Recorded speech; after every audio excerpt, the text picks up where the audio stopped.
that for there? No, actually, I was wondering if this is where the first Tower Council meeting is to be held. Well, yes, it is actually. Why? Oh, I was just thought I might come and have a look, if that's all right. It is open to the public, isn't it? Well, it is a public event, but I'm not sure that anyone was expecting a woman to attend. I can say though, can't I? It doesn't say I can't, does it? Well, no, not really. And there will be a chance for the public to ask questions, won't there? That's what it said in the Cow Free Press. Well, yes it does, but you see... Oh, hello, Bartlett. All in preparation, good man. Have the bands from Sydney arrived to claim this council? Yes, sir, they're all in order. The meeting can go ahead as scheduled in the Government Gazette by the Colonial Secretary. Oh, hello, Miss T. I didn't see you there. We didn't expect to have a young lady coming to such an interesting meeting as this. I am allowed though, aren't I, Dr. Smith? I actually wanted to address the council if I can. Oh, yes, there's nothing stopping you. I suppose something to do with the dance hall of the town? No, nothing like that. I'm actually fascinated by democracy and the rights of men and the call for the vote for women. Oh, we won't be discussing that here today.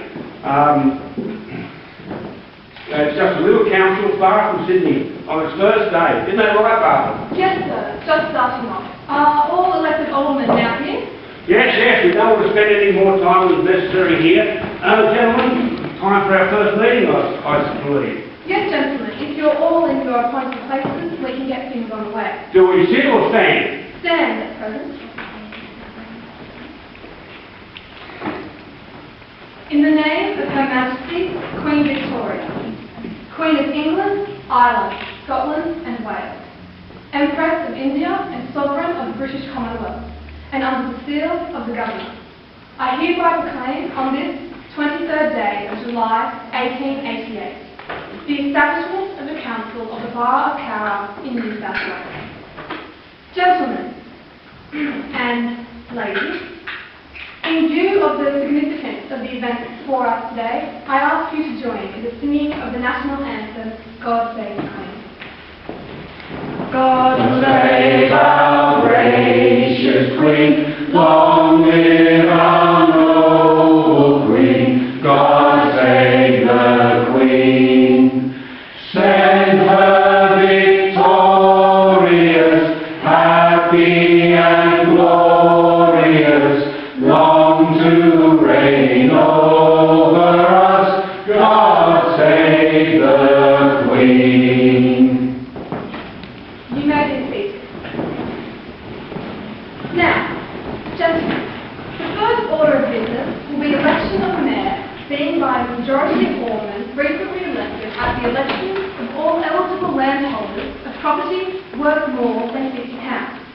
We must then elect a town clerk and other officials, decide on a rate levy for all landholders and businesses, and then begin the formal process of government. Yes, young man. But firstly, just let me say that although there were many residents of the newly created municipality who had concerns regarding the need or the benefits of this new shire, myself being among them, I will endeavour. Sorry, Mr. Campbell, but our first order of business is to elect the mayor of our town. According to the issuance papers of the Legislative Council, this must commence before any business is transacted. Well, yes, go on with it then. Yes, gentlemen. Are there any nominees for the newly proclaimed Borough of Cowra? Well, of course, as a member of the Landed Property Owners of Cowra, I would like to nominate myself. And let me just Sorry, say... Mr. Campbell, we need a seconder. Yes, of course. Daly there. Alderman Daly will no doubt second my nomination. Alderman Daly? Yes, I will nominate Alderman George Campbell. Any other nominations? No, well, I suppose. This means that as Alderman George Campbell is the only eligible nominee, he is hereby elected as unopposed inaugural mayor of the Borough of Cowra. Thank you. Now we will... Excuse me, Your Worship, but we must now elect a deputy mayor. Get on with it then. I would like to nominate... I'll second that. Anyone else? Any other to nominate for position of Deputy Mayor? No? Well, let's get on with it then. If there are no other nominations, then I hereby declare that the Deputy Mayor is Alderman Smith.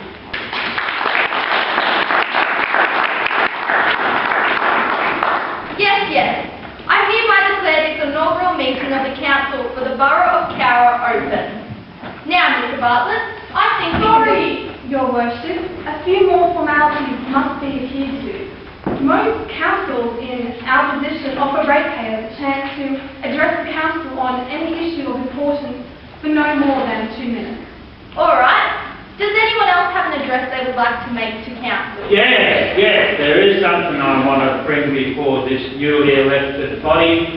Mr. Mayor, what are you going to do about the terrible state of the roads leading into town and the streets when you get here? When it rains, it's just about bog holes. Wait a moment, Clary. That is something that will be discussed in due course by the new council. Well, I reckon it needs to be discussed here and now. I live only 2 miles out from the Borough Road, just near the new railway bridge. And it rained last week, and that Borough Road, not to mention Kendall Street, they're all impassable. It took me nearly an hour to get in here today. You know, there's a pothole outside the post office that's deep enough to drown my horse. I agree that the condition of the roads are deplorable. Yeah. And that's why we campaign to get ourselves a local town council so the residents of this borough can be represented properly. And the roads have got to take top priority. Yeah. I propose a motion. Our first, that we write to the Colonial Secretary and request a survey of the alignment and level of the streets of Cowra. Further that, we request funding to be provided to assist us bring the streets and roads leading into town up to a standard that is worthy of our community. Is that your resolution, sir? Yes? No. Let's discuss the wording of the letter in more detail before we bring forward a resolution at our next council meeting. As you are the existing Department of Land, District Road Superintendent, Mr. Bartlett, I ask you to prepare a list of the streets and roads you feel are most in need of repair to add to our correspondence. Please make sure that Borough Road and Kendall Street are included on that list. Yes, Your Worship. You can sit down, Clary. You look like a shag on a rock. We'll ask the Colonial Secretary for his support and aim to get the principal streets and roads repaired as soon as funds and resources allow. Now, any other public addresses? And how can we help you, young lady? I'd like to make an address to the council on a matter of great importance for the future. Yes, help from council's building new dance hall, perhaps. No, actually, I was wondering if the council or aldermen had considered approaching the government of the colony on the great reform of offering the women the vote in future elections as aldermen. I believe that this is very important. The vote? The vote for women, you say? Young miss, I don't think this is the venue. Isn't that correct, Bartlett? Sorry, sir, but the draft order of meeting procedure states that any issues of interest, importance, or relevance to the council may be broached during the public address.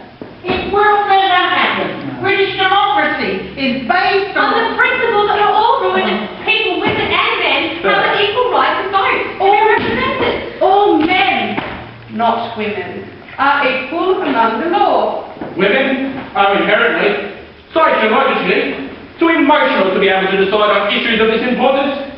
What's to stop them choosing a woman as a I believe this is what the future will hold.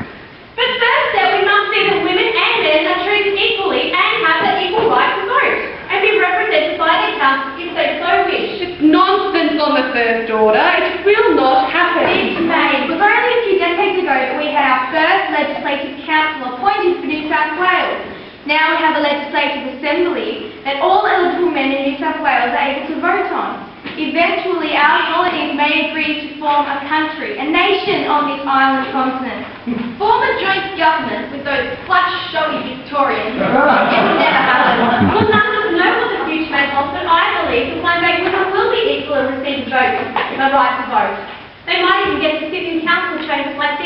And maybe one day might even become mayor. Oh, young lady, you go too far. It just won't happen. Well, it won't happen today, obviously, but it will happen. We'll see. But as you said, not today and not here. Thank you, gentlemen, for your time. My time will come one day too. Enough! Is there anyone else who would like to address this council meeting? No? Good. Now we can get on to business. Firstly, sir, we have to work out an equitable rating system for the borough, and then there is the issue of appointing a town clerk, a town engineer, and other council officers. Now the real work. I bring your attention to the appointment of a town clerk for the newly established council. The position has been agreed to in the proclamation issued by the Colonial Secretary under the hands of Her Majesty the Queen. It now falls to us to select a candidate for the role from the list of nominees before you. I nominate Mr. Frank Flint, a man of good character and undoubted ability. We want a British citizen, not an American. Take care, Mr. Briggs. Mr. Flint is an Englishman with faultless credentials who has shown himself to be a loyal citizen of the Crown and a person with the best interests of this locality firmly in mind. I therefore nominate him for the role of town clerk. I second the nomination. Do we have any further discussion concerning the candidates listed? In light of the views expressed by Mr. Briggs, and given the fact that Mr. Flint is not the only nominee for the position of town clerk, I believe that we should hold in debate his formal appointment to the position and call for tenders to determine the best candidate. I consider Mr. Flint's requested salary of £65 per annum exorbitant given the financial position of the new council. I think that is unnecessary, but we'll allow a vote along those lines. Alderman Ford, what is your motion to the meeting? That Mr. Flint be appointed as temporary town clerk, subject to a formal tender process being undertaken to determine the permanent incumbent. Do we have a seconder to the motion? Come now, the matter has been raised in public view. We must be seen to give it due consideration. I second the motion. I put the motion that Mr. Flint be appointed temporarily to the position of town clerk subject to a formal tendering process being undertaken. All those in favour? Aye. Against? Nay. Carried. I hereby declare that the role of acting town clerk for the borough of Carra shall be filled by Mr. Frank Flint. Subject to a formal tender process being undertaken to determine the best candidate. That role being appointed, I now stand down from my position of returning officer. Thank you, Mr. Bartlett, for the exemplary way you have conducted events leading to the establishment of Carra's first council. It has been a difficult task to conduct an election with 19 worthy candidates, and you have handled your duties well. You may stand down. Mr. Flint, please take your place as acting town clerk. Mr. Flint, the next item of business, if you please. I am Joseph Ryle, editor of the Cowra Free Press. On Monday the 23rd of July 1888, the newly elected council for the borough of Cowra met for the first time here at Cowra Courthouse. The elected aldermen were William Boxhall, George Campbell, Robert Daly, Dennis Donnelly, John Fitzgerald, Henry Ford, Ewan McPherson, Dr. Edward Smith, and Charles Stibbett. Alderman George Campbell was elected unopposed to the position of mayor, even though 2 years earlier he had campaigned against the formation of local government in the town. He remained mayor for less than a year before standing down. Subsequently, Aldermen Smith, Donnelly and Ford all enjoyed terms as Cowra's mayors. Tenders were called for the position of town clerk. It took almost 2 months of deliberation before Frank Flint was formally appointed to the role. Frank Flick was born in England and educated in France. In 1860, he ran away from home, travelled to America, adopted a false name and fought in the American Civil War. He returned to England and subsequently emigrated to Australia in 1872. He lived in Cowra until the end of his life in the 1920s. It was 83 years before women were finally elected to council, when, at the September 1971 elections, Aldermen Mesdames Bennett and Foote were elected to the Cowra Municipal Council. Mrs Barbara Bennett went on to become Cowra's first Lady Mayor from 1976 to 1980. Cowra's pioneer aldermen were very enthusiastic. They met a further 26 times in the remaining 5 months of 1888, although they never returned to the Cowra Courthouse. Today, we celebrate 125 years of local government in Cowra. Our town has changed much since that first council, but the principles of democracy and representation by local people in local events continues to this day. Thank you, ladies and gentlemen.